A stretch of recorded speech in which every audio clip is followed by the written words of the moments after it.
nga ba yun? Ay, sorry. Talaga. Anyway, babasahin ko na lang po, ha?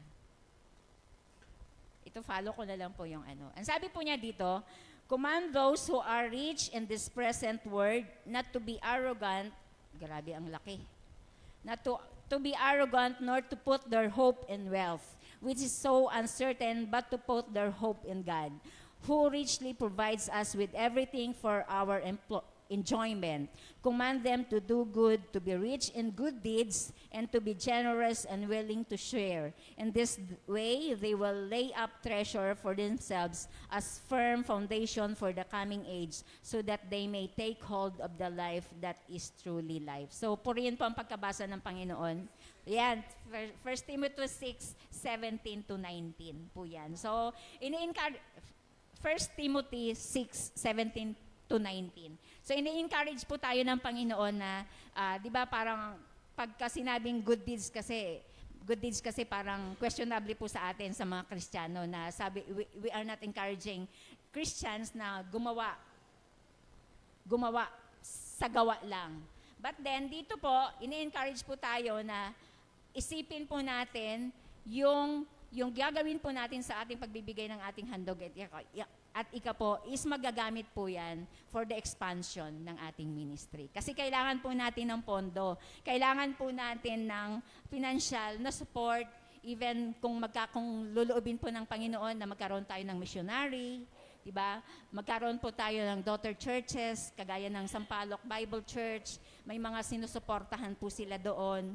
So, yun po. In preparation to this siguro, kaya po sa araw na ito is binigay po sa atin itong talatang ito na makita po natin na ang ating obligasyon or ating responsibility is hindi po nakahold dito lang po sa iglesia ng Lilmi, kundi po sa buong mundo. Diba? Sabi nga, tayo mga Kristiyano ay tinawag na magpahayag hindi lamang po sa Jade Street, hindi lamang po sa Kamuning, hindi lamang po doon sa lugar na nasasakupan po natin, kundi po ang sabi po niya is to the whole world. Tayo po ay may kakayanan, and ang Panginoon po is much truly may kakayanan para po maging effective po tayong tunay na Kristiyano para po sa atin. So I encourage everyone na sana katulad ng nasa Malakay 3:10, ang principle po nun is trust and obedience. And then sa 2 Corinthians naman po is kung paano tayo mag-sow sparingly. Dito naman po is makita po natin na ang bawat ginagawa po nating, tinatawag po nating good deeds ay para pa rin po sa ikakabuti ng bawat gawain po ng Panginoon sa bawat area po ng ating mundo. Amen po. Tayo po sandaling manalangin at tumayo po at tayo at manalangin. Diyos amang makapangyarihan sa lahat, tunay o Diyos na kami ay nagpupuri sa inyo pong dakilang pangalan, sa inyo pong mga gawa, o God, sa mga buhay po namin, Panginoon. Wala pong term of chance, Panginoon, na kung saan is baka sakali. But then, Father, I believe, Panginoon, na ang lahat ng mga bagay na itinakda nyo nga po, Diyos, sa mga buhay po namin ay talagang nakatalaga, Panginoon. Nakatalaga kami, Panginoon, na magpuri. Nakatalaga kami noon. Kami, Panginoon, na tumulong, Panginoon, at maging kagamitan, maging pagpapala, O Diyos, para nga po, O Diyos, sa patuloy na gawain, expansion of your kingdom, Panginoon, dito sa lupa, Panginoon. Lord, gamitin mo kami, Panginoon, at nawa, O Diyos, ma-acknowledge po namin, Panginoon, na ang aming mga buhay, Panginoon. Pagsamantalahan namin, Panginoon, ang pagkakataon, ang panahon, Panginoon, na kami, O Diyos, ay patuloy mong iminimit, Panginoon, sa bawat pangangailangan po namin, Panginoon. And so that, Father, we can give to you back kung ano man po, Panginoon, yung nararapat at dapat po namin ibalik sa inyo, Panginoon. Pagpalain mo, Panginoon, ang bawat sentimo, Panginoon, na amin pong mailalagay sa aming offering box, Panginoon. Maging ito man po ay offering, maging intuan po ay pagbabalik loob po namin sa inyo ng aming ikapo, Panginoon. Pagpalain nyo nga po ito at Ama. Alam ko po, Panginoon, nakikita nyo mga po ugad ang aming mga buhay, Panginoon, ang aming mga pangangailangan. Subalit, O Lord, kayo rin po ang nagsabi, Panginoon, hallelujah, kung kami ay tatalima, even doon sa pagkakataon na, Lord, itetest mo ang aming pananampalataya, Panginoon. Ito po ay i-honor nyo, Panginoon. Ang lahat, Ama, ay tunay na ipinagkakatiwala ko sa inyo sa araw na ito, sa umagang ito, Panginoon.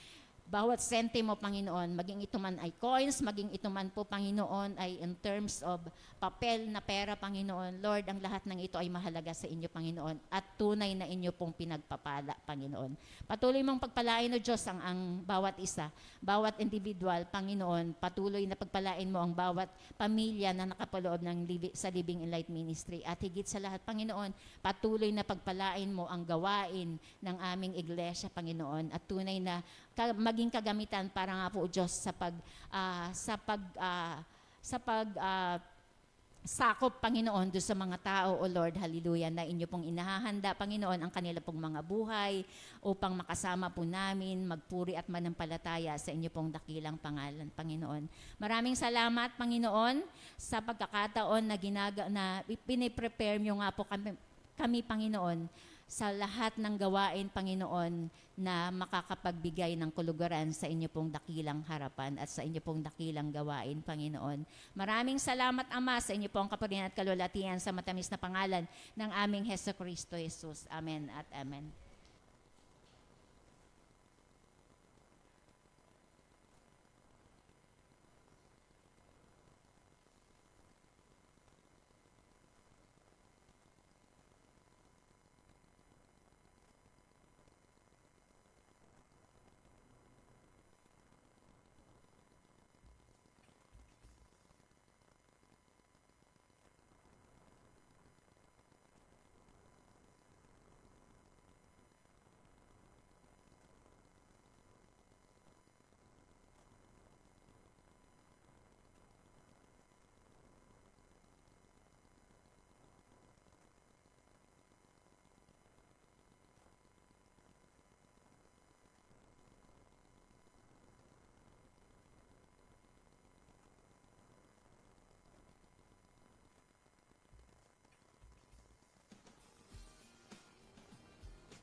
Ayan, palakpakan po natin ulit ang ating Panginoon. Napakagaling ng ating mga kabataan.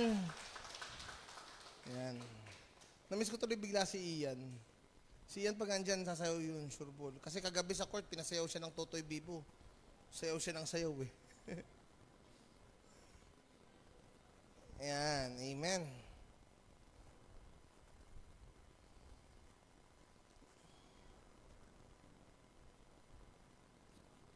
Parang may problema tong pulpit na to. Ba't parang tuwing magbubunulit nawawala yung verse? Ayan. Magandang umaga ulit. Pakibati po yung nasa kanan at nasa kaliwa ninyo. Bigyan ko kayo ng 1 minuto. Sige, good morning pa sa lahat. Bigyan ko kayo ng 1 minute. Ano ang lagi nyo naaalala sa mga magulang nyo o kung sino man nagpalaki sa atin na inuuwi nilang pasalubong sa inyo kada aalis sila?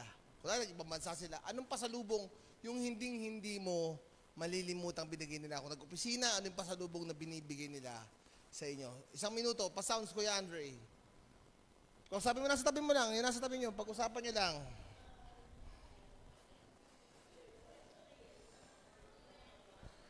Yung hindi nyo makalimutang pasalubong sa inyo na magulang nyo.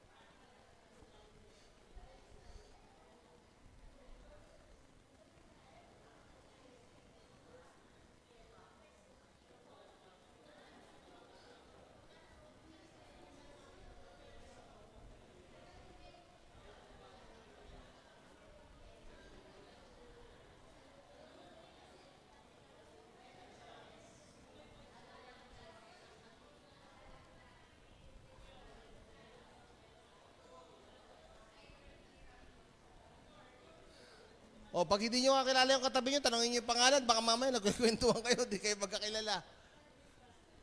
Amen. Ayan. O, ba't parang iba na yung pinag-uusapan ng iba? Parang isa nangyari na sa, kapitbahay. Ayan. Ayan, nakakatuwa po. Pag lagi nating isipin, ano ba yung pinapasalubong sa atin ng magulang natin nung panahon na wala sila o nung nagtatrabaho sila? Tapos na po ba tayo magkwentuhan? Okay na po, lahat na po ng mata. Lahat po ng nasa labas, kayo po ay inaanyayahan natin dito sa loob. Wala po dyan magsistay sa children's ministry. Ang ministry po natin ay nandito po sa loob. So pumasok po muna tayong lahat. Ushers, paki-guide po silang lahat.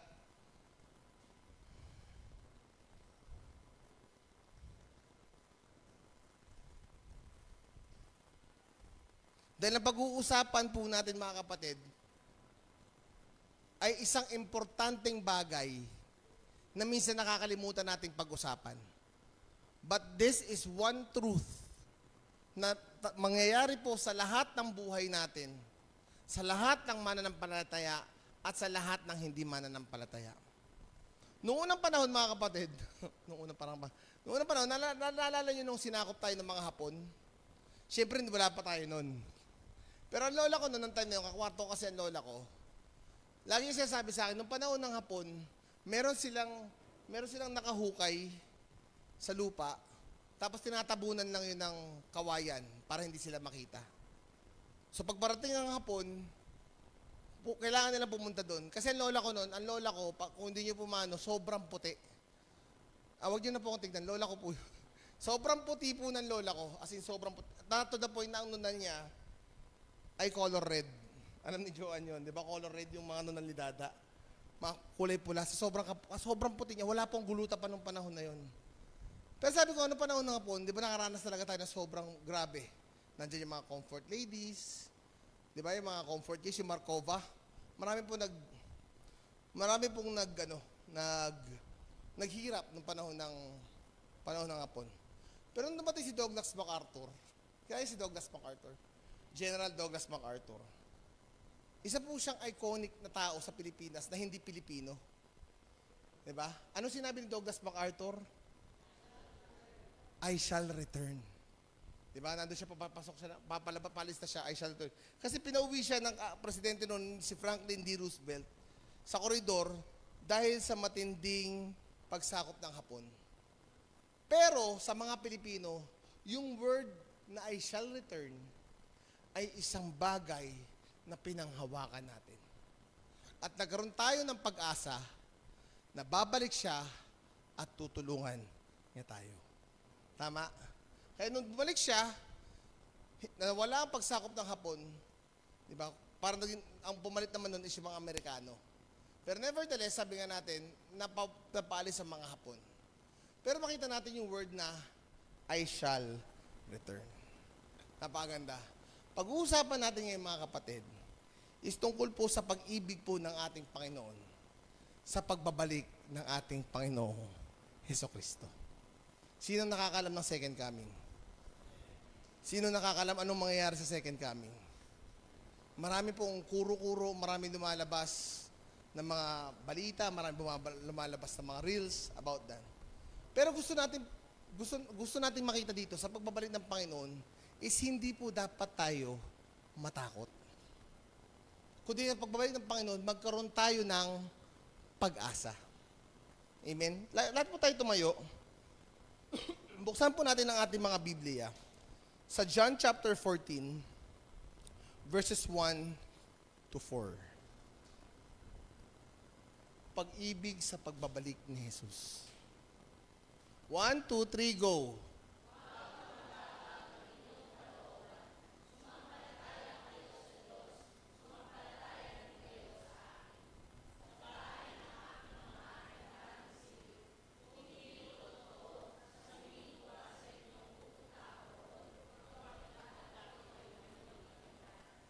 At kapag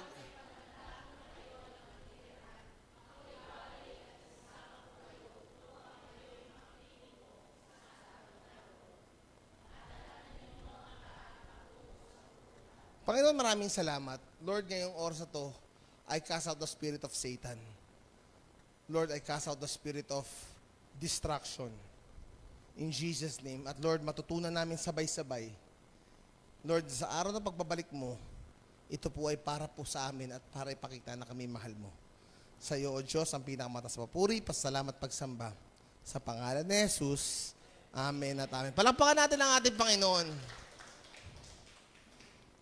Nakita natin dito, ano title natin? Pag-ibig sa pagbabalik ni Jesus. Are we excited na babalik ang ating Panginoon?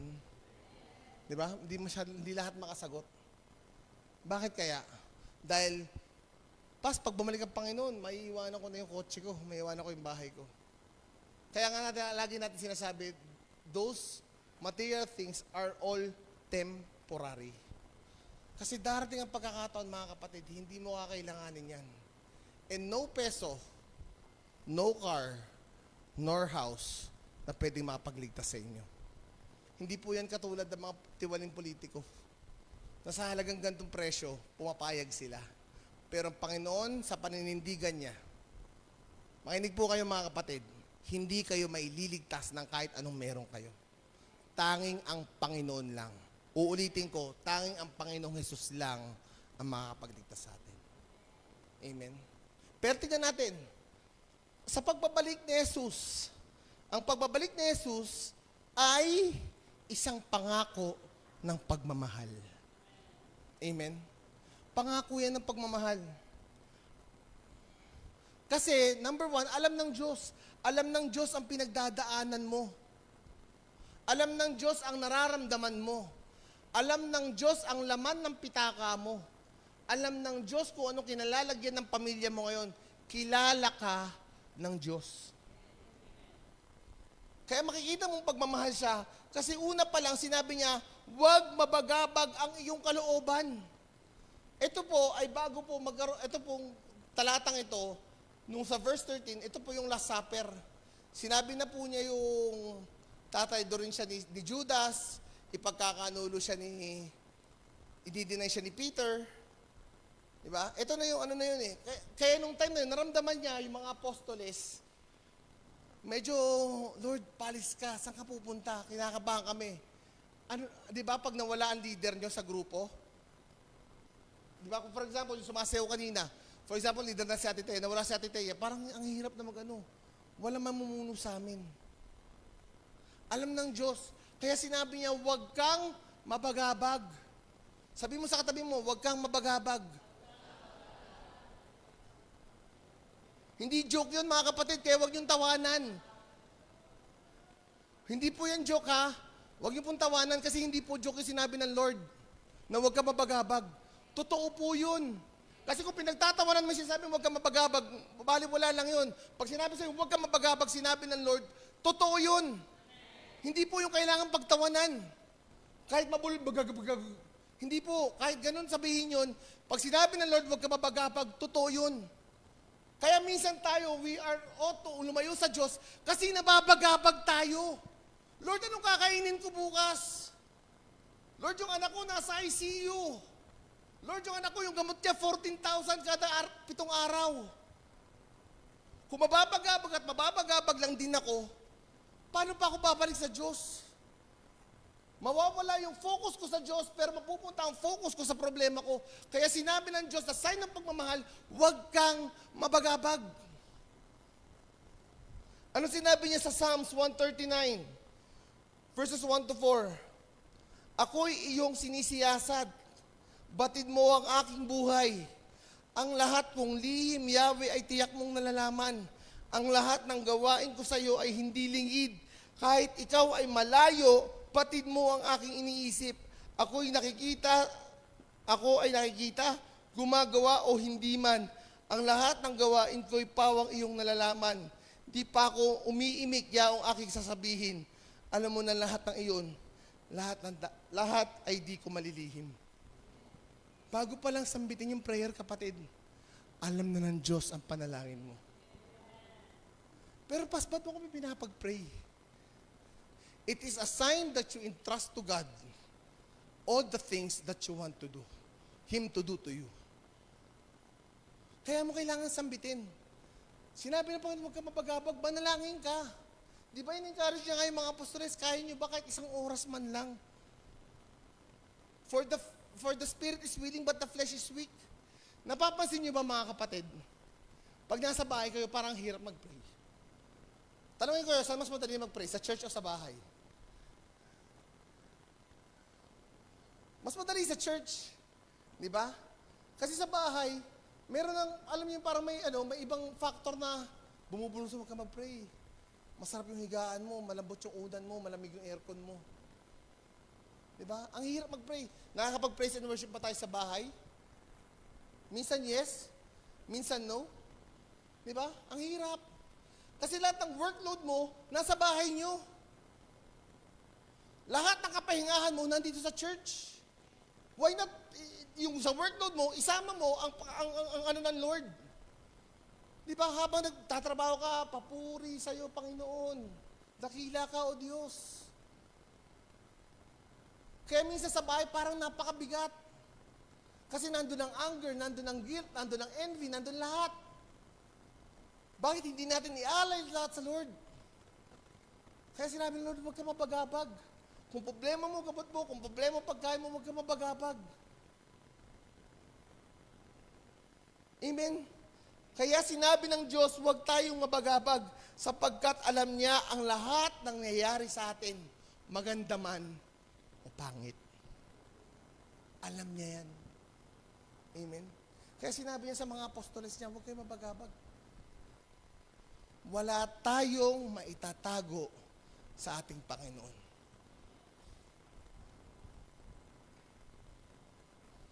Para makita natin ang pagmamahal ng Diyos sa second coming niya. Bilang pagmamahal, mga kapatid, gusto niyang matapos lahat ng paghihirap natin.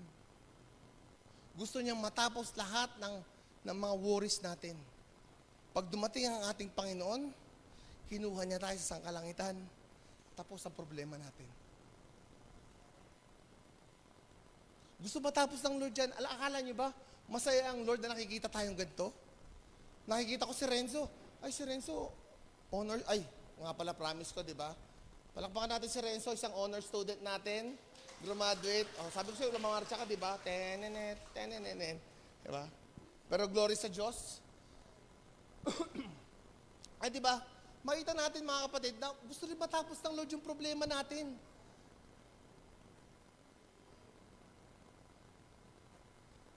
Gusto matapos ng Lord ang lahat ng dinadanas natin. Kaya gusto niyang pumalik dito para matapos ang lahat ng yan. Mawala na si Satanas, maparusa na si Satanas, at ang kapangyarihan lang niya mag-reign sa mundong ito. Yan ang isang katotohanan, kapatid. Dahil mahal tayo ng Diyos, gusto niya nang bumalik dito para maangkin niya na yung nasa Kanya. Kaya ipinangako niya, anak, sabi nga Douglas MacArthur, I shall return. Babalik ako. Amen. Napakaganda ng pangako, no? Yung Diyos na inasahan, yung Diyos na binabasa natin, yung galing ng Diyos na binabasa natin sa Biblia, ay yun din yung Diyos na bababasa sa kalangitan. At kukuhain ka. Nerissa Manalastas. Babago si Ate Nerissa. Kasi ganito yan eh. Doon sa part po, meron kasing mangyayari sa second coming. In a blink of an eye, ang katawan po natin magiging glorious body. Lahat ba tayo? Hindi. Lahat po na may pananampalataya at may Kristo sa buhay niya. Kunwari, dalawa kami Sister Nerissa. Bigla si Sister Nerissa naiwan na lang yung damit niya. Hindi po mahala yun as in spiritual body na siya. Ako pwede po akong maiwan. Wala po nakakaalam sa atin dito kung sino pong kasama o hindi. Kaya nga po tayo nagpupush eh. Kaya nga tayo nagpipray. Kaya tayo pumupunta sa church. Kasi gusto natin that we become qualified sa mata ng ating Panginoon. Kaya natin tinanggap ang ating Panginoong Hesukristo. Because we want all to be saved. Gusto nating maligtas. Ayaw nating madanas ang hirap. At sa darating na panahon, mga kapatid, yung katawan natin mag-turn into glorious body. Alam niyo yung nangyari kay Jesus Christ noong panahon ng resurrection? Ganon. Kaya mo nang tumagos sa mga pader. Hindi para magliwaliw ka, kundi makakit ka sa sangkalangitan. Dahil walang katawang lupa ang makakit sa sangkalangitan. It is only the glorious body na pagkakalob sa atin ng Diyos. Amen? Kaya pinangako ng Diyos, anak, babalik ako. Babalik ako. Dana, babalik ako. Princess, babalik ako. Kian, babalik ako. Alma, babalik ako. At pag sinabi ng Lord, walang pangako ang Diyos na binali. Pag sinabing babalik siya, babalik siya. Amen? Tatanungin niyo, pas, kailan yan? Kailan mangyayari yan? Hindi natin alam. Sabi po sa Mark 24, wala nakakalam. Anghel, hindi alam. Anak ng tao, Jesus Christ ought to know na hindi niya malaman. Kasi pag alam niya, pwede siyang tanungin. At karakteristik ng Diyos na hindi siya pwede magsinungaling. Kung alam niya at that very moment, hindi niya, pwede niya sabihin yun. Di ba? Pero hindi, he ought not to say it. It is only the Father who knows kailan babalik. Hindi natin alam, baka mamaya. Hindi natin alam, baka mamaya sa isang araw. Di ba? Hindi natin alam. Pero one thing is for sure, babalik po ang ating Panginoon. Amen? Number one, alam niya, letter A, alam ng Diyos ang pinagdadaanan mo. Pangalawa, alam ng Diyos ang kalalagayan mo sa Kanya. Amen? Ano sinabi niya? Sumampalataya kayo sa Diyos. Sumampalataya din kayo sa akin. Alam ng Diyos, mga kapatid. Alam ng Diyos ang pinagdadaanan mo. Alam din ng Diyos kung anong kalalagayan mo sa harapan niya.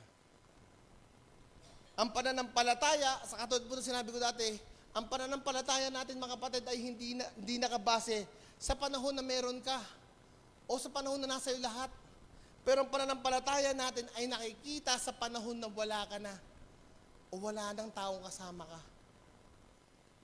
Naintindihan natin? Faith, minsan madaling magsabing may faith ka pag marami kang pera. Diba? Masasabi mo may faith ka kung lahat mahal ka. Paano pag walang-wala ka na? Dumating sa pagkakataon na hindi ka lang zero, negative ka pa. Diyan mo makikita ang pananampalataya mo. And that is one of my testimonies na sinabi ko sa Lord, Lord, salamat, pinaparanas mo sa akin yung ganitong pagkakataon. Because I truly, Lord, nakikita kung gaano ka kabuti sa buhay ko. Wala pong gamot si Ian, zero pa po ako. Pero may dumating po na pera sa akin. Hindi po siya utang.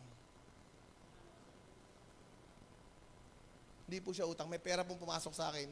Binigay ko sa asawa ko, di nakabili po kami ng gamot. Ganun po kabuti ang Lord. Sinasabi nga sa akin ng nanay ko sa akin lagi, anak, hindi pagpapala yung utang. It is a curse. Hindi porket may pera na ako ngayon, inutang ko naman. Diba? Hindi ganun. Pero nagkaroon po ako ng pera ng hindi utang, mga kapatid. At pinagpala ako ng Panginoon sa aspetong yun. Kaya yung pananampalataya, sobrang buhay na buhay po yan sa akin. Sobrang buhay na buhay na buhay. Kaya sabi ko, hindi pwedeng mawala yung pananampalataya sa buhay ko kasi talaga nabuhay po siya sa akin. Amen ba? Kayo ba? Sa panahon na walang-wala kayo, ano pong gagawin nyo? Babalik na lang ako sa church pag okay na ako? Mag-church lang ako, pastor, pag okay na yung sitwasyon. Mga kapatid, kaya tayo pumupunta sa church kasi hindi tayo okay. Lahat po ng nasa simbahan ito ay hindi okay. Kaya po tayo lumalapit sa Diyos. Hindi po porket may pera ka, wala kang problema, may problema ka pa rin. Di ba? Kailangan mo ng Diyos sa buhay mo. Kailangan mo ng Diyos sa buhay mo. Kailangan mo ang Panginoong Hesukristo sa buhay mo. Kasi siya lang ang nakakaalam po ng kalalagayan mo. Hindi dahil nasa simbahan ka, okay na kalagayan mo sa Diyos. Hindi porket nagsisimba ka kada Sunday, is okay ka na sa Diyos. Tanong ko sa inyo, anong nasa isip nyo sa oras na ito habang nagbe-message ako? Baka mamaya nakikipagdaldalan ka sa katabi mo. Yan ba? Napiplease ba dyan ng Lord? Di ba? Baka mamaya, nasan lang, ano kayo ulam namin mamaya? Ay, mamaya, aalis kami, pupunta kaming SM, ano kayo pabibili ko? Marami pong umaano sa isip natin. Pero hindi porkit nasa simbahan tayo, mga kapatid, okay na ang kalalagayan natin sa Diyos. Tignan natin, mga kapatid, ano ba ang ginagawa ko sa simbahan? Ano bang ginagawa ko sa ministry ko? Nagsi-cellphone ba ako? May kausap ba ako ibang tao? O nakikinig ako sa mensahe? Hindi ko kayo ma-judge. Sabi ko, tao lang ako. Ang makikita lang, ang judgment lang namin is base po sa nakikita namin sa inyo. Pero alam ng Diyos ang kalalagayan mo. Alam ng Diyos kung nasaan ka ngayon sa oras na to. Nakikita ng Panginoon ang totoong sa Kanya sa panahon na mag-isa ka na lang. Sa palagay nyo sa atin, sa lupon na to, di ba, ay pangit naman kung mag-judge tayo. Pag dumating kaya ang Lord, sino kaya tawag doon? Yung aangat? Ano ba tawag doon yung sa mawawala? Mara-rapture ka, baka kasama sa rapture. Diba? Ang hirap. Pero gusto mo, syempre, kasama ka doon. Sino dito ngayon makasama sa rapture? Patas ng kamay. Sino dito gusto makasama sa rapture? Amen. Lahat tayo, di ba? Gusto natin makasama sa rapture. At minsan, binabaliwala natin yan. Yan ang main goal natin, mga kapatid. Kaya tayo nagpapakahirap pa rin. It's not for our good works.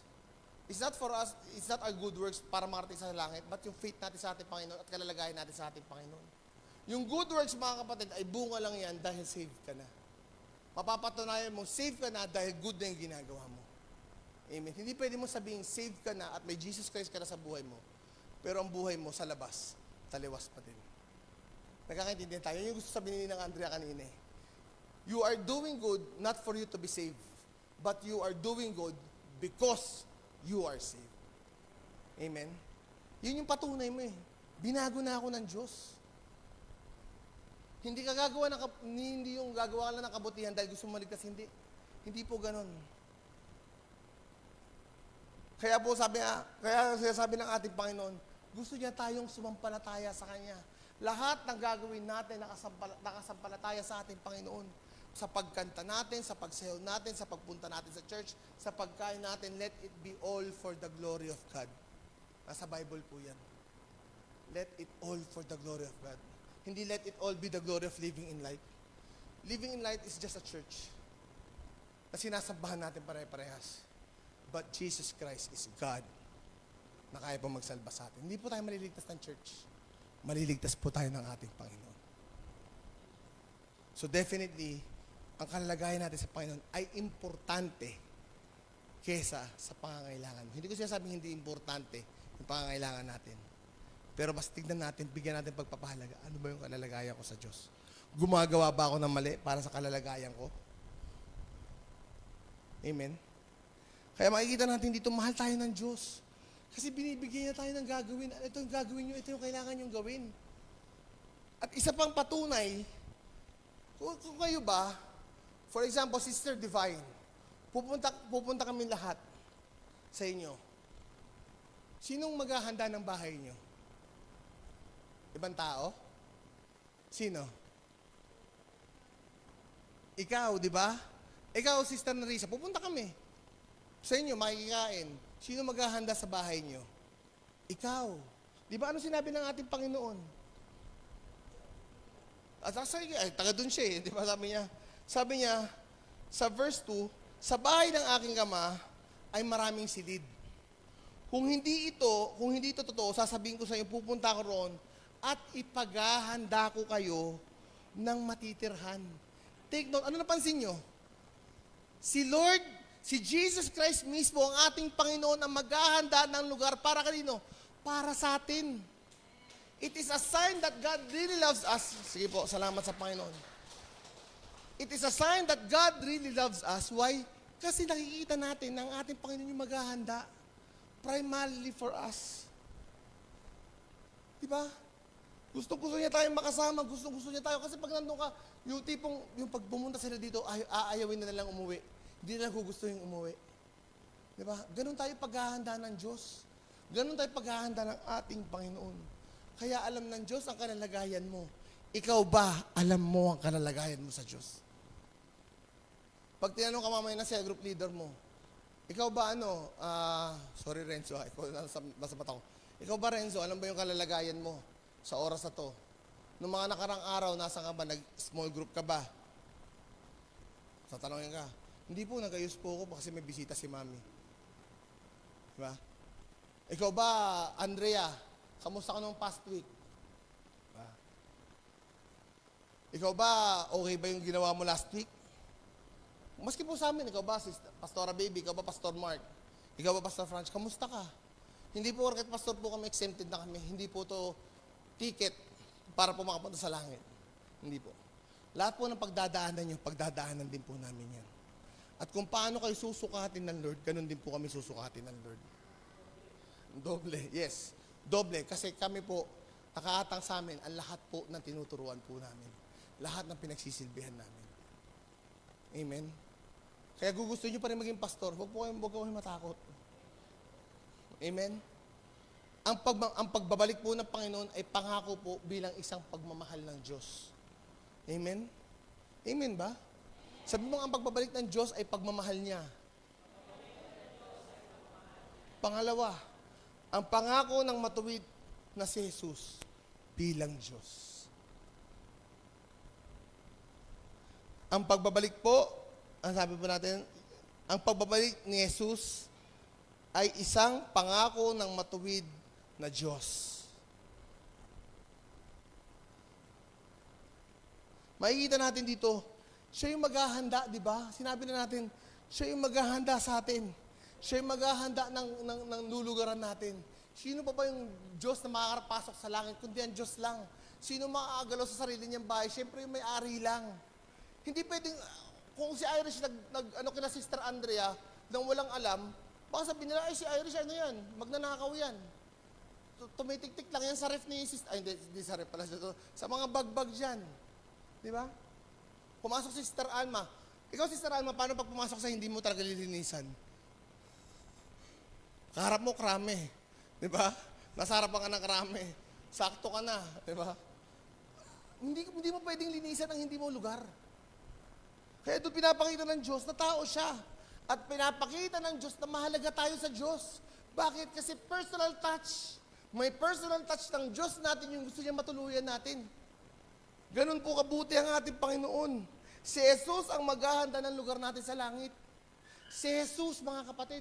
Baka hindi nyo nakikita yung gravity ng pinagano ka. Si Jesus, yung Diyos po na kinakantahan pa natin mula nung una, nung praise hanggang worship, yung pinapanalanginan natin, yung sinasamba natin every Sunday from year 2003 up to 2026, siya po ang maghahanda ng kalulugaran mo. Siya na isang Diyos. Ganun po kabuti ang isang Diyos. Gusto niya may personal touch. Amen? Amen ba? Hindi ba deserve ng Diyos ng palakpak?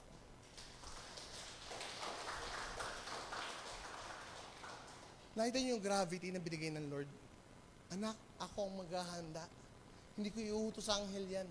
Hindi ko uutos kung kanino man yan. Ako. Pwede sabihin natin figures of speech. But pwede ba i-take siya literally? Na siya mismo maghahanda. Amen? Pangalawa, si Jesus ang susundo sa atin. Amen? Si Jesus susundo sa atin. Ano po sabi niya? Si Jesus ang susundo sa atin sa lahat ng mananampalataya. Sabi po niya dito, at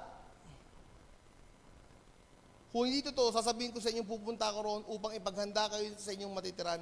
At kapag naipaghanda ko na kayo ng matitiran, ako'y,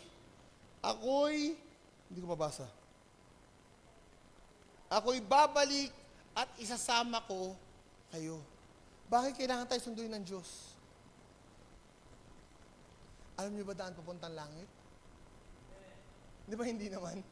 Wala naman nakakaalam sa atin eh. Di ba? Wala nakakaalam sa atin kung saan papuntang langit. Ang nakakaalam lang ay ang ating Panginoong Jesus. Amen ba? Kaya klaro-klaro doon mga kapatid. Pinakita doon, susundo sa atin. Kasi nga, alam ng Diyos ang lahat ng mangyayari. Alam ng Diyos ang lahat ng mangyayari. Darating po dyan yung one world government, one world currency, yung 666, yung Antichrist, yung tribulation, pero hindi pa po para discuss natin ngayon yan. Meron po tayo sa ano natin, sa testament of faith natin, yung statement of faith natin. Verse 12. Yan po yung coming back of our Lord Jesus Christ. Pag nakasama ka sa rapture, hindi mo na mararanasan ang Great Tribulation. Ang Great Tribulation, ito po ay 7 years po na paghihirap po ng mga Kristiyano. Ito po ay mamimili ka kung si Kristo o buhay mo. Hindi ka makakabili ng kahit ano nang wala kang markang 666. Amen? Alam ng Diyos yan. Alam ng Diyos yung pagdadaanan mo. Kaya nga tatapusin yan eh. Kaya nga gusto niyang bumalik. Sa pagbabalik niya lahat, mga kapatid, mawawala ng lahat ng yan. Dahil tatapusin niya na ang kasamaan ni Satanas. Para sa kanya, yung kung pinaghanda tayo ng Lord sa langit, sa kanya naman yung dagat-dagatang apoy. So mamili kayo, saan nyo gusto pumunta? Sa pinaghanda ng Diyos sa langit o sa pinaghanda sa impyerno? Eternity of joy or eternity of damnation? Di ba? Kaya nga kapatid, babalik ulit tayo sa kilala tayo ng Diyos para hindi tayo mapunta dun. Lagi natin magpagsumikapan na lagi po tayong nakatuon po sa ating Panginoon. Alam ng Diyos yan. Alam ng Diyos kung nasaan ka na sa Kanya. Alam ng Diyos kung umaarte ka lang dito sa church. Alam lang niya kung emosyon lang ang praise and worship mo. Kasi ang Diyos ang nakakalam ng lahat. Amen? Kaya nga tinanong sa kanya sa ano eh, sa verse, sa succeeding verses, sa verse 5. Panginoon, saan po kayo pupunta? Sabi ni Thomas, yung doubt, yung sumundot sa sugat ni Jesus. Saan kayo pupunta, Jesus? Diba? Sabi niya, sa ano? Sa piling ng Ama. Alam niyo kung saan ako pupunta. Diba? Tapos sinabi niya, paano po ang daan papunta dun? Nagtanong siya. Kaya sabi ko, Lord, totoo pala sa pagbabalik mo. Sa pagbabalik mo, Panginoon, maraming tao ang may iwan. Ngunit maraming tao din ang maliligtas. And I pray, Father, na sa totoo lang, gusto ko, Panginoon, sa panahon ng kaligtasan, nandun din po ako. Pero kung gagamitin mo ako para po makapagpalaganap na yung salita, hindi rin po ako tatanggi. Yun po yung The Battle of the Great Armageddon. Meron din po yan. Napakadami po yan. Nung pinag-aralan po namin yan ng tatay ko sa nag-one-on-one kami. Yun, napag-usapan din namin. The Battle of Great Armageddon. So, asamin natin na ang ating Panginoon ang lagi po natin makasama. Asamin natin yung pangako ni Jesus na tayo ay pupunta kung saan pinaghanda niya tayo ng kwarto. Pangatlo, ang pagbabalik ni Jesus ay pangako para sa lahat. Sabi nyo nga, para sa lahat. Para sa'yo, para sa'yo, para sa iyo, para sa akin, at para po sa ating lahat. Yang pangakong binigayan po ng Diyos ay hindi lamang po para sa mga Hudyo. Yan din po ay para po sa ating lahat na sumasampalataya sa ating Panginoong Jesus. Amen? Hindi po pwedeng mawala yung word na Jesus Christ. Because He is our only way. Sabi nga niya doon, sumagot, yung tinanong niya, paano po papunta doon sa paano po pupunta doon sa pupuntahan niyo? John 14:6, at sumagot si Jesus, ako, ang daan, ang katotohanan, at ang buhay. Walang makakapunta sa Ama, maliban sa pamamagitan ko, lamang. Yun yung nagsiseparate sa lahat yung word na lamang. Tandaan po natin, si Jesus ay hindi po isa sa mga daan, ha? Gusto ko po ipaalala sa inyo, mga ka-churchmate po, gusto po ipaalala sa inyo, si Jesus po, hindi po siya isa sa mga daan. Okay? Si Jesus po ang natatanging daan papunta po sa ating Ama. So, hindi mo pwedeng sabihin, mabait naman ako. Kaya minsan nakakonsensya po, di ba, pag sa burol, tapos hindi mo kilala namatay, mabait naman po siya. Hindi mo madediretso. Unang-una, hindi ka naman judge, hindi ka naman si Lord. Pero we are hoping na nando sila. Pero again, good works cannot save you. Only Jesus can. Kaya dapat tayo, mga kapatid, pag tayo ay sumasamba, lagi tayo nakatuon sa katotohanan. Sino ang katotohanan? Si Jesus. Kasi sabi niya, ako ang daan, ang katotohanan, at ang buhay. Lahat ng meron tayo sa Panginoon yan. Kahit yung buhay mo sa Lord yan. Sa hiningan ng Lord yan. Kaya sinasabi niya, Lord, itong pangako ng pagbabalik niya, para po sa ating lahat yan. It is open for all. Hindi po ito yung mapapakinggan mo ngayon, mamaya wala na, iisipin mo yung problema mo. Hindi. Ito po ay isang katotohanan, kapatid, na darating talaga ang ating Diyos. At may pasalubong siya. Di ba pinag-usapan niyo yung pasalubong? Pasalubong niya is yung mga mansion natin sa langit. Hindi po ito prosperity gospel. Yung mansion po natin sa langit, it is just one thing na sinasabi niyang maganda yung kalulugaran natin. May peace, may joy, mawawala lang doon is faith and hope. Kasi ang pag-asa natin nandun na Ang faith natin, lahat ng pangangailangan na nandun na. Amen?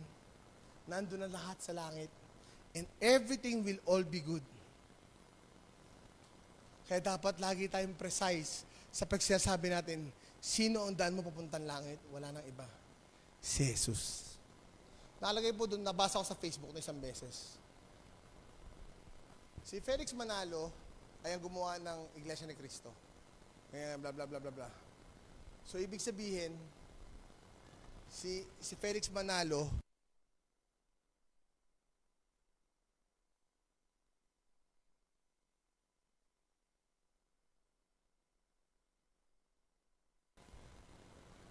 maling-mali po yun. Wala pong tao ang kaya magligtas ng isa pang tao.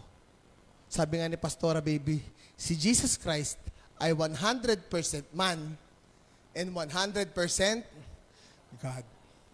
Sabi nga po, He just chose not to use His power. Hindi lang niya ginamit yung kapangyarihan niya. Hinubad niya, di ba isa pa yung term? Hinubad niya yung pagiging Diyos niya para hindi niya magamit. Kasi baka mamaya, ako, kunwari in pain, aray ko, pinako ako sa krus. Diyos naman ako, tanggalin ko na lang yan. Pero He gladly obeyed the will of the God. The will of God the Father. Amen? Ganun kabuti ang pamamahal ng Diyos. Ano sabi sa 1 Peter 1:3? Pasalamatan natin ang Diyos at Ama ng ating Panginoong Hesukristo dahil sa laki ng habag niya sa atin. Habag, yung tinapik ni Pastor Mark, habag ng Diyos sa atin. habag niya sa atin, tayo'y binigyan niya ng isang panibagong buhay sa pamamagitan ng muling pagkabuhay ni Hesukristo.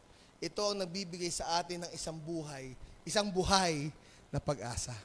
Jesus is our eternal hope. Sa kahit anong sitwasyon mo dating, ang taong may depression at sa anxiety, di ba Harb, ito yung mga wala na makapitan. Wala na silang something looking up to. Pero tayo, bilang isang Kristiyano, dapat hindi tayo nagkakaroon ng anxiety. Hindi tayo nagkakaroon ng depression. Bakit? Kasi meron tayong natatanging hope, kundi ang ating Panginoong Hesukristo. Mawala na ang lahat, wag lang ang Diyos. Amen. Salamat po, Panginoon. To conclude, mga kapatid, huwag tayong matakot pag pinag-uusapan po ang second coming. Sobrang po yan, sa Facebook, sa TikTok, masyado po yan lumalabas. Huwag tayong matakot sa pagbabalik ng ating Panginoon. Hindi ito katapusan ng buhay natin. Ang second coming mo, hindi ang katapusan ng buhay mo. Pero ito po lang yung pasimula pa lang ng buhay mo na kasama ng ating Ama sa Langit. So when we talk about second coming, huwag kang matakot. Huwag yung nakakaramdam ka ng paano yung mga may iwan ko. Paano yung mga kaibigan mo. Kung iniisip mo kung paano yung kaibigan mo, isipin mo lang ngayon, paano mo sila aabutin? Nagets nyo? Iniisip ko yung pamilya ko, paano yung anak ko. Ngayon, isipin mo, paano ko sila aabutin? Para makasama ko sila sa second coming. Di ba? Huwag mong problemahin kung paano sila. Ang problemahin mo, paano mo sisimulan sa mga anak mo, kung paano mo isi-share sa kanila ang kabutihan at ang natatanging daan, kundi ang ating Panginoong Hesukristo. Amen? Kaya hindi tayo dapat matakot. We should be excited sa pumalik ang ating Panginoon. Isipin mo, mawawalan ako ng heart problem. Si Pastora Bibi, binalilinaw ang mata. O, di ba? Si Ate Nerissa, babalik sa 18 years old. O, di ba? Pero hindi ko alam kung may mukha.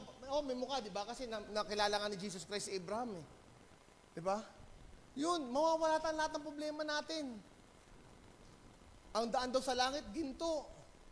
Hindi pa natin alam, di ba tayo nakakapunta, eh. Di ba? Kaya sabi natin, huwag tayong matakot. Ang pagbabalik ng Panginoon ay nagpapatunay na mahal tayo ng Diyos. Let's all stand. Ngayon, kapatid,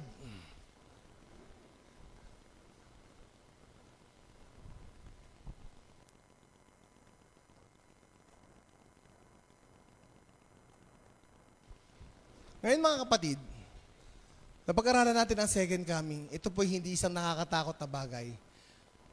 Kung gusto niyo pong mabasa ano mangyayari, basahin niyo sa bahay niyo ang Mark 24.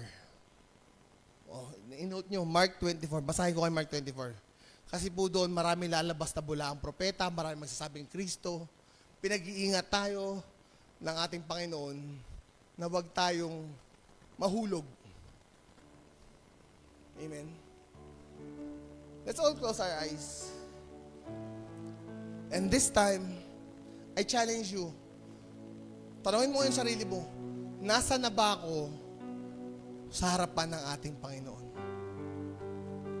Ako ba yung taong pa-church-church lang?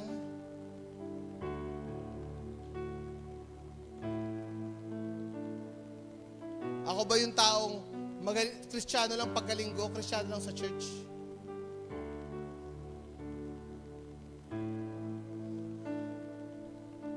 At kung sakali mang ikaw ay totoong Kristiyano, sino naman ngayon ang pumapasok sa isip mo pag pinag-uusapan ng second coming? Bukod sa sarili mo.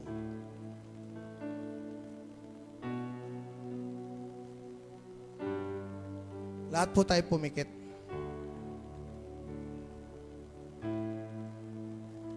Panginoong Diyos, alam man namin o hindi man kami sigurado, Panginoon, sa kalalagayan namin sa inyo. But one thing is for sure, you will come back and you will retrieve or you will get everyone who is with you. Kaya sa oras na ito, kahit matatagal na tayong Kristiyano, kapatid, assess natin yung sarili natin. Are we Christians that has Jesus Christ in our hearts? O tayo lang ba yung mga Kristiyanong masabing Kristiyano lang? May lihim na kasalanan, Meron pang hindi sinusuko sa Diyos. May ibang bagay tumatakbo sa isip. Kapatid, kahit anong babalik-baliktarin mo, ang Biblia ay nagsasabi ng totoo. At sinasabi niyang babalik ang ating Panginoon. Kung sa oras ito, gusto mong, Panginoon, patawarin mo ako. Sa lahat na nagawa ko kasalanan, then talk to God. Come on, this is the time for you to talk to God. Patawarin mo ako, Panginoon. Sa panahon na nawawalan kami ng pananampalataya. Sa panahon na ayaw naming sundin yung kalooban mo. Sa panahon, O Diyos, na masyado kami mapagmalaki sa mga bagay na meron kami.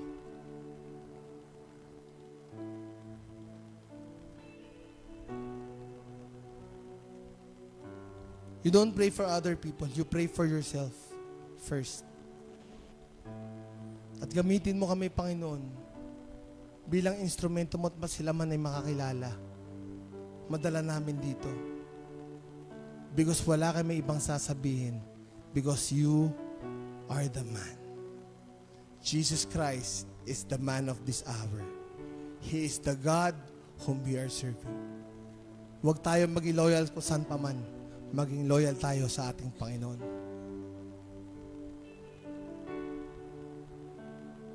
Huwag mo muna isipin yung gagawin nyo sa bahay nyo. Yung ulam nyo, huwag muna.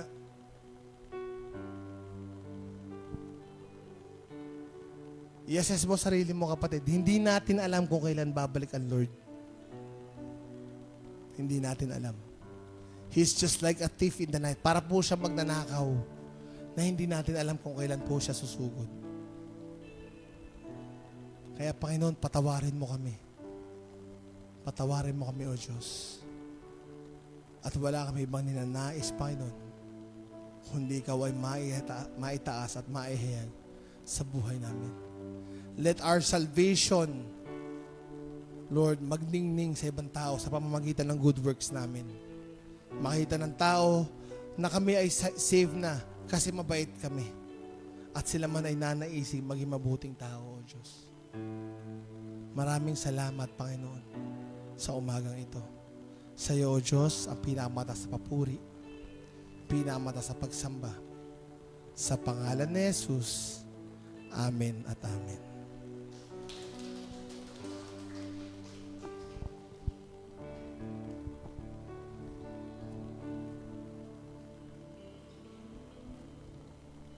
At dahil po, ngayon po ay last Sunday of the month at ako po ay nakabarong. Yung natataon naman, hindi naman, sinataon ko talaga. Ito po ang panahon na ito ay ating breaking of the bread. Ito po ay isa po sa ating mga statement of faith, sa tenets of faith natin, na iniwan ng ating Panginoon. Kung gusto niyo mabasa kung totoo po yung sinasabi ko, basahin niyo po ang 1 Corinthians chapter 11. Nandun po yan.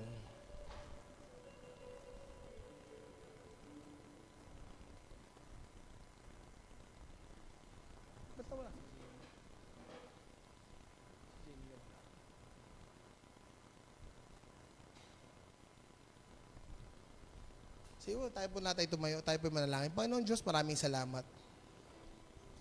At sa umagang ito, Lord, bilang kaparte sa pamilya mo, kami po ay sama-sama, Lord, mag-share, Panginoon, sa breaking of the bread, O God. And alam namin, Panginoon, ito po isa sa mga inutos mo.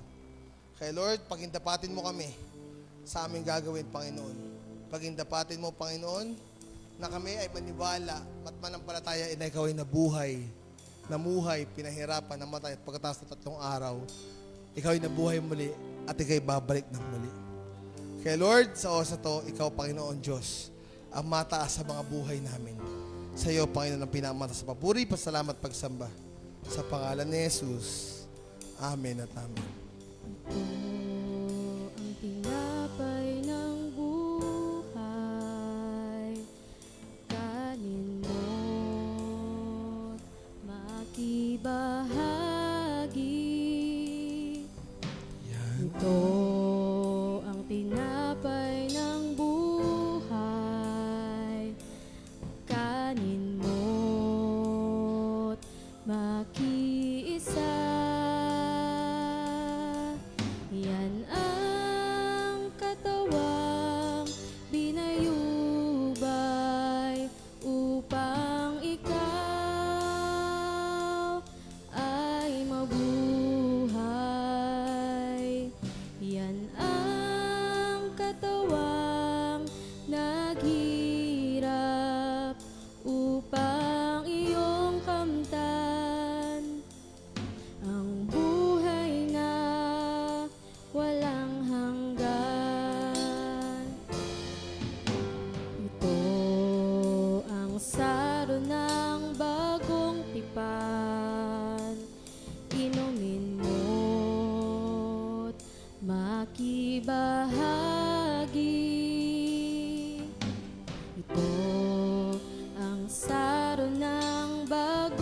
tipan, inumin mo't makiisa.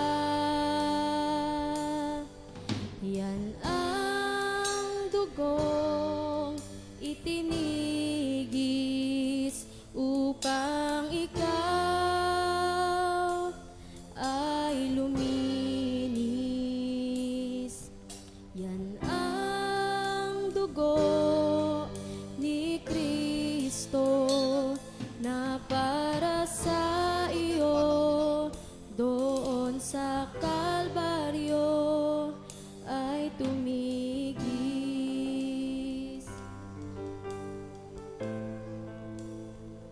Ito ang katuroang tinanggap ko sa Panginoon at ibinibigay ko naman sa inyo. Noong gabing siya ipinagkanulo, ang Panginoong Hesus ay dumampot ng tinapay. Nagpasalamat at pinagpirapira sa iyon at sinabi, "Ito ang aking katawan na inihahandog para sa inyo. Gawin ninyo ito bilang pag-alaala sa akin." Sabay-sabay po natin kainin na may pasasalamat ang katawan ng ating Diyos.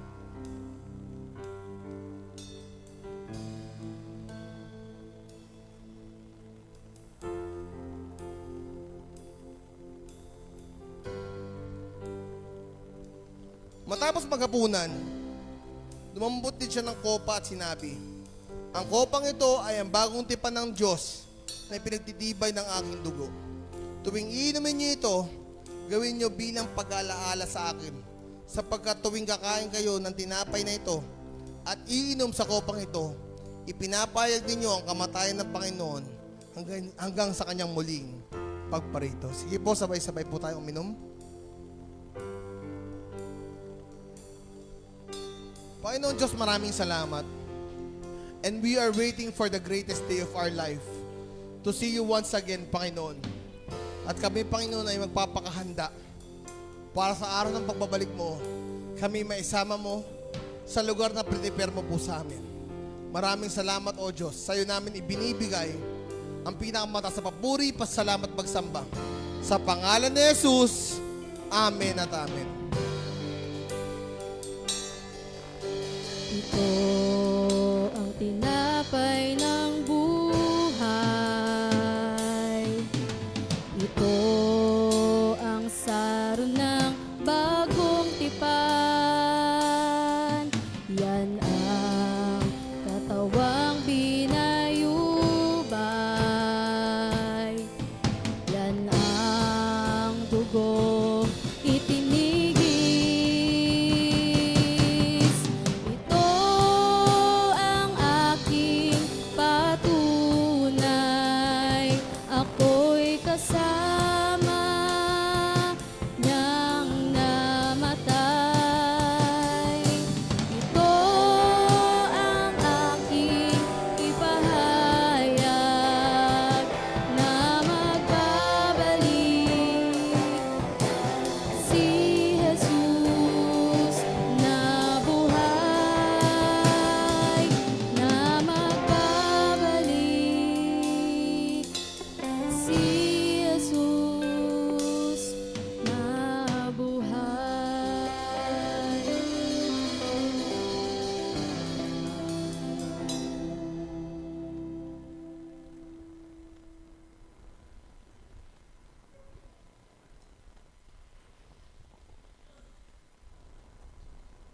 Praise God, hallelujah. Mainit po na umaga sa ating lahat. Good morning po, mainit po ano. So tayo po ay dumako sa ating announcement. Every Sunday pa rin po tuloy-tuloy ang ating service. Announcement lang for, yan po ay 9 a.m. Magsimula po tayo ng 9 a.m. Every Wednesday naman po ang ating prayer service. And every first Wednesday of the month po ang ating worship night. So this Wednesday ay ating prayer service pa po. Next week ang ating worship night. And every second and fourth Sunday of the month po ang ating youth service. So mayang hapon, ang ating youth service, Slave of Sin or Slave of Righteousness. Yan po ang ating youth service. Pag-uusapan po natin mamaya. Ito po yung continuation ng ating napag-aralan nung last youth service natin. So magkita-kita po tayo ng 3:00 ng hapon. Amen? And tuloy-tuloy pa rin po ang ating mga prayer circle every Saturday. Yan po ay alas 8 po, 7:30 or 8 p.m. po dito sa ating iglesia. Ganon din po sa ating mga small groups. Tuloy-tuloy pa din po tayo. Amen? Okay, sige po, tayo po ay tumayo para po sa ating closing prayer.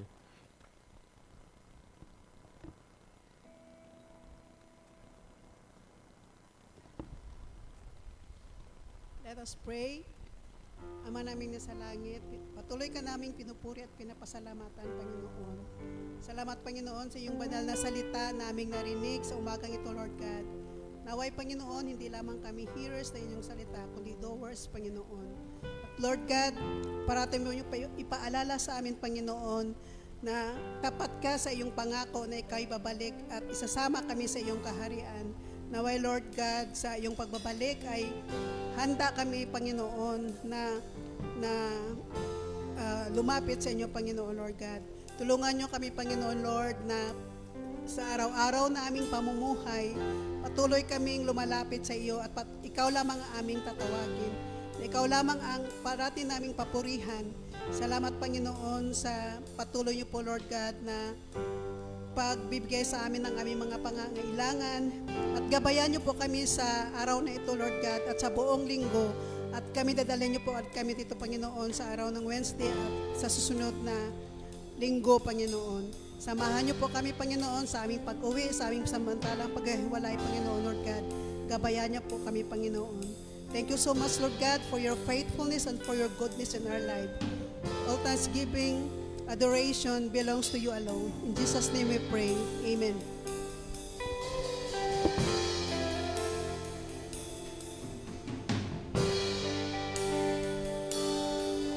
Lahat ng papuri, pagluwalhati, alay sa iyo, O Diyos. Ang aming puso at aming buhay, alay sa pagsamba.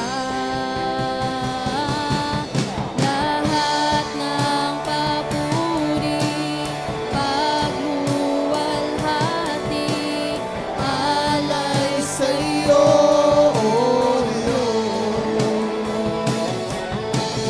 Ang aming puso at aming buhay, alay sa pagsamba. Alay sa pagsamba.